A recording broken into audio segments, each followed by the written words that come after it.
The 4 reflections I've offered to date have arisen in large part from thinking about the impact of COVID-19 upon our lives, and how we can draw on our faith to navigate what is a profoundly challenging road.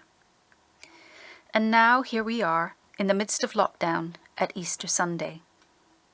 On this day, above all others in our liturgical calendar, the dawn breaks with brilliant light, no matter how dark the night or days before, not because things have changed, but because the tomb was found empty. Over all the earth, if we were to listen carefully, we would hear the hallelujahs of creation in every chirping and singing bird. Christ is risen. He is risen indeed. Hallelujah. And yet the truth is also that things have not changed. COVID-19 continues to envelop our days, and for some, worse than that, this Easter is shrouded by the reality of loss and sorrow. Loss caused perhaps by COVID-19, but perhaps, of course, also by something else. Dying is a fact of life. COVID-19 has not brought anything new in that regard. Like other illnesses can do, it can break into our lives. It has no manners or courtesy. It does not knock at the door or introduce itself in a way that would enable us to recognize it and keep it beyond the threshold.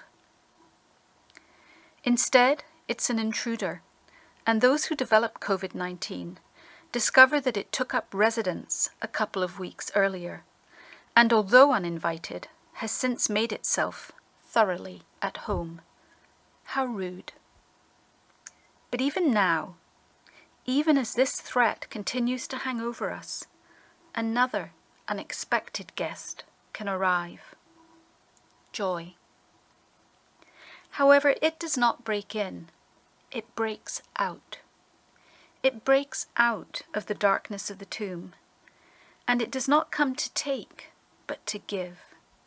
The invitations in its hands are to know ourselves beloved, not just as we could be, but even as we are.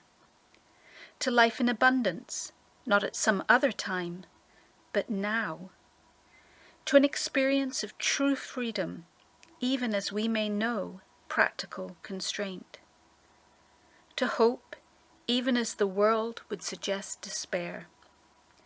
To the overflowing riches of grace, even as we know ourselves empty-handed and poor. At Easter, we remember and celebrate that joy broke out and over the world and dwells with us and amongst us. Joy, which can occur in the midst of pain and struggle, because it's not a feeling grounded in the circumstances of the world or our lives, but in the ever-consoling truth of the presence of God. May joy bless you this Easter and be the gift of these reflections.